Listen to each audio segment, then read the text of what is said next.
Una vez que terminamos nuestros estudios en París, mi hermano Gustavo y yo regresamos en 1892.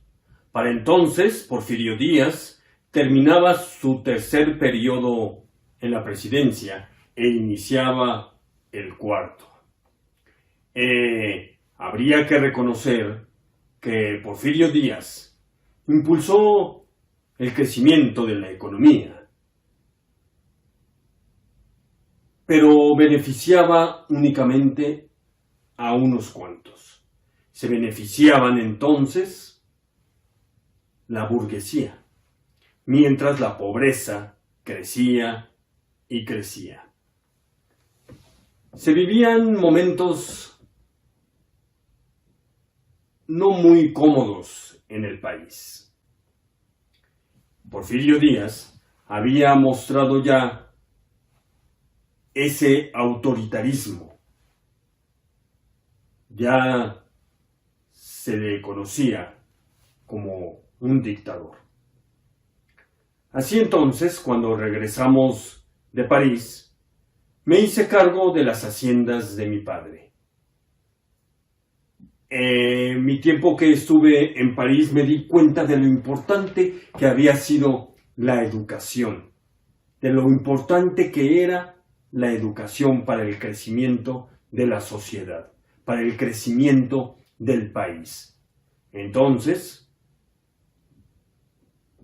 teniendo a cargo las haciendas de mi padre, construí viviendas dignas para los trabajadores, construí escuelas en donde sus hijos y los mismos trabajadores pudieran ser educados.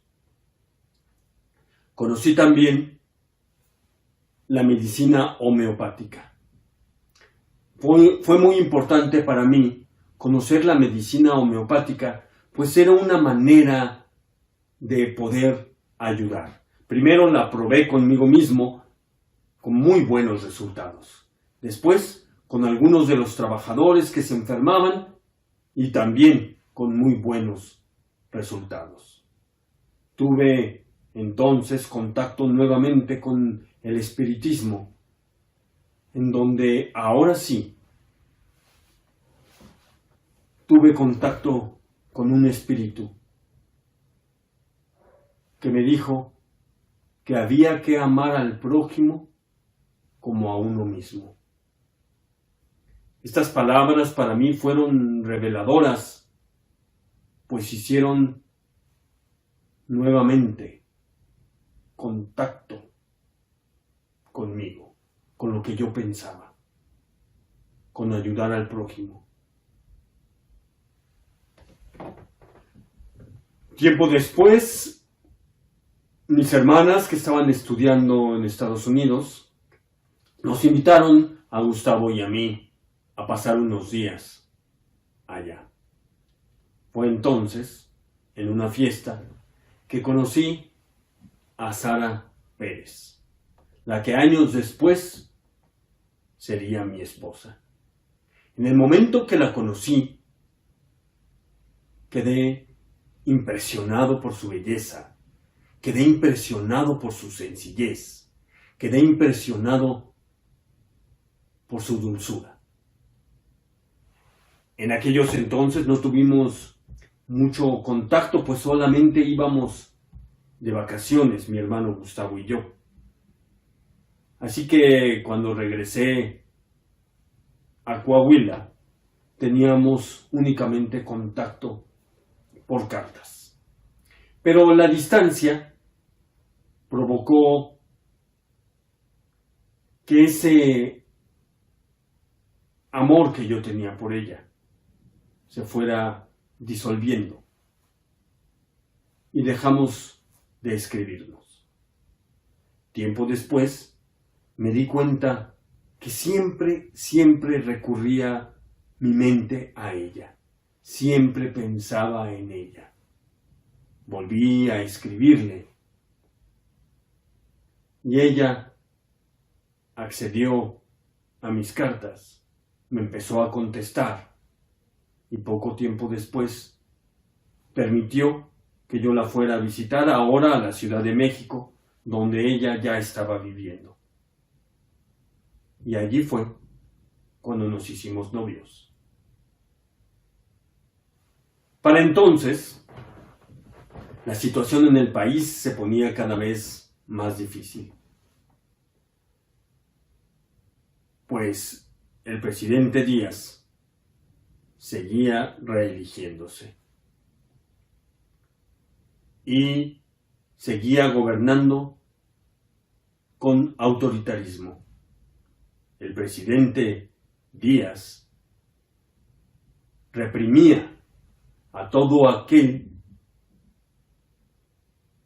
que protestaba, a todo aquel que no estaba de acuerdo con él. Si había movilizaciones, si había huelgas, las reprimía. Pero las reprimía sangrientamente. Eso fue provocando poco a poco el descontento popular, el descontento del país. Y el crecimiento de México solamente podían disfrutarlo unos cuantos, los más ricos. Ellos se hacían más ricos y los pobres se hacían más pobres.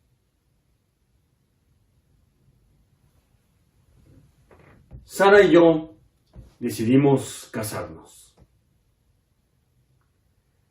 Después de que Sara y yo nos casamos, ella se fue a vivir conmigo allá al Rosario, en la hacienda del Rosario de Parras, Coahuila.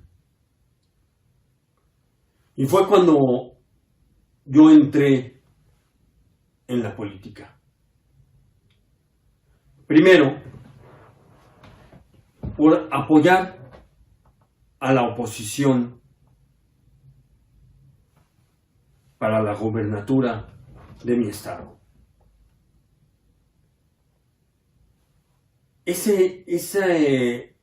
Entrar en la política fue muy importante para mí, porque aunque no ganamos, entró en mí ese sentimiento de que el pueblo debe de ser escuchado, de que las elecciones presidenciales o de gubernaturas en los estados deben ser legítimas, deben ser efectivas, que el sufragio debe ser efectivo. Y también estaba seguro de que el poder corrompe hasta los mejores hombres. Por eso entró en mí el sentimiento de la no reelección.